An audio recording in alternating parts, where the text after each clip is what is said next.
আপনার সাথে প্রতারণা করেছি, কিন্তু আমার কাছে সুযোগ ছিল কি ছিল না? বলুন একটু জোরে। আজকে যে ফটফট করছে সে নিচে বসে থাকতাম, উপরে বসে থাকতাম,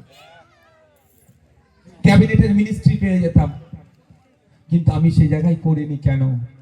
আপনারা আমাকে বারবার ভরসা করেছেন, বিশ্বাস করেছেন, স্রোতের বিপক্ষে গিয়েছেন। যখন সারা রাজ্যের মানুষকে ভুল বোঝানো হচ্ছিল, বিজেপি এসে গেলে সিএনআরসি করে নাকি দেশ থেকে তাড়িয়ে দেবে, দেশে নাকি থাকতে দেবে না, সেই সময় ভাঙড়ের মানুষ ওদের টপকে গেলেনি, স্রোতের বিপক্ষে গিয়েছিল। যে পীরজাদা আব্বাস সিদ্দিকী ভাইজান যখন বলছে তার ভাইকে আমরা জিতাবো, আমাদেরকে ভরসা করেছিলেন, সেই ভরসা করে আমাকে ভোট দিয়েছিলেন। 26,151টি লিড পেয়েছিলাম। আমার ভরসা, আমার প্রতি যে ভরসা করেছেন, যে আস্থা রেখেছেন, আমি কিন্তু আপনাদের সাথে বেঈমানি করিনি। আমি আপনাদের কাছে বারবার পরাজিত হয়েছি, আগামী দিনও আমি বারবার পরাজিত হওয়ার জন্য প্রস্তুত আছি আপনাদের কাছে। আপনারা ভালো করে জানেন, একদিকে আমার নামে মিথ্যা মামলা দিয়ে আমাকে আটকানোর চেষ্টা হচ্ছে, একদিকে আমাকে মন্ত্রিত্বের লোভ দেখিয়ে আমাকে আটকানোর চেষ্টা হচ্ছে, একদিকে আমাকে আপনার টাকার লোভ দেখিয়ে আটকানোর চেষ্টা হচ্ছে, আর অপরদিকে আপনাদের এই অগণিত মানুষের, ভাঙড়ের মা বোন বাপ ভাইয়ের ভালোবাসায় আমি আপনাদের কাছে বারবার পরাজিত হচ্ছি, আগামী দিনে পরাজিত হব। ওদের লোভের কাছে আমি আত্মসমর্পণ করব না।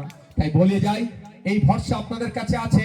2021 সালে আপনারা যখন এই আশার বীজটা বপন করেছিলেন, আজকে সারা রাজ্যের মানুষ কিন্তু আইএসএফ কে চাইছে, সারা রাজ্যের মানুষ কিন্তু আজকে আশা দেখছে যে না, আমরা অল্টারনেটিভ সমাজ ব্যবস্থা নিয়ে আসতে পারবো। যে সমাজ ব্যবস্থাতে কেন ভাঙড়ের রোগীকে কলকাতায় ছুটে যেতে হবে, কেন সুন্দরবনের রোগীকে কলকাতায় যেতে হবে, প্রত্যেকটা জেলায় একটা করে আরজিকর, এনআরএস, পিজি হসপিটাল তৈরি ভাইজান রায় করতে পারবে প্রতি বছরে। এটা দেখছো তো স্বপ্ন? আপনারা যে আশাটা দেখিয়েছেন, বীজটা বপন করেছেন, আজকে গাছ সেটা হয়েছে। আজকে মুর্শিদাবাদের মানুষ, মালদার মানুষ, দিনাজপুরের মানুষ, ঝাড়গ্রামের মানুষ, বাঁকুড়ার মানুষ, মেদিনীপুরের মানুষ, কালিম্পংয়ের মানুষ, কালচিনির মানুষ চাইছে আইএসএফ কে। কেন? আপনাদের জন্য যে আশাটা দেখিয়েছিলেন। তাই আমি বিশ্বাস করি, ভরসা করি, আপনাদের প্রতি আমার ভরসা আছে। অনেকে অনেক গল্প শোনায়, অনেক কিছু বলে, আমি সেগুলোকে পাত্তা দিই না। তাই এই জন্যই পাত্তা দিই না, আপনারাই আপনাদের প্রমাণ দেখিয়ে দেন। আমরা কিন্তু 2023 সালে এই প্রাণগঞ্জ অঞ্চলে রক্তদান শিবির করেছিলাম, তখন 250 পার করতে পারেনি, হ্যাঁ 275, 300 পার করতে পারেনি। আবার প্রাণগঞ্জ অঞ্চলে 2 বছর পরে রক্তদান শিবির করেছি, আপনারা 3 ডবল করে দেখিয়ে দিয়েছেন। ভালোবাসা আইএসএফ এর প্রতি আপনাদের বাড়ছে, কমছে না, এটা আমি বিশ্বাস করি। তাই এখন 2021 সালে কিছু বয়স্ক আর কিছু মায়েদেরকে ভুল বুঝিয়েছিল। কখনো বলেছিল ইভিএম মেশিনের 1 নম্বর সুইচটাতে হাত দিলে অন হবে, তারপরে তুমি ভাইজানের চিহ্নতে দাও।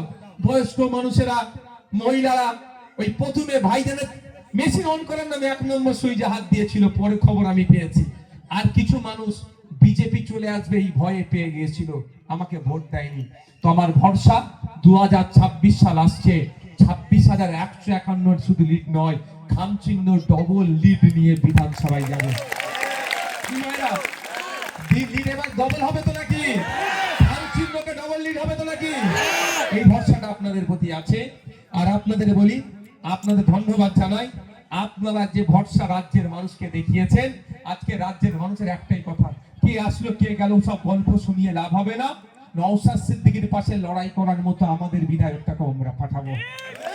এটাকে মালদা যান, মুর্শিদাবাদে যান, দিনাজপুরে যান, নদিয়াতে যান, যেখানেই যাচ্ছে ভাইজান আপনি এখানে আসুন, আপনি আমাদের এলাকায় আসুন, পাস করিয়ে পাঠাবো। তাহলে তারা মানসিক প্রস্তুতি নিয়েছেন, নওশাদ সিদ্দিকী আর একা যাবে না, ডবল ডিজিট যাবে নওশাদ সিদ্দিকীর পাশে দাঁড়িয়ে কাঁধে কাঁধে মিলিয়ে লড়াই করার জন্য।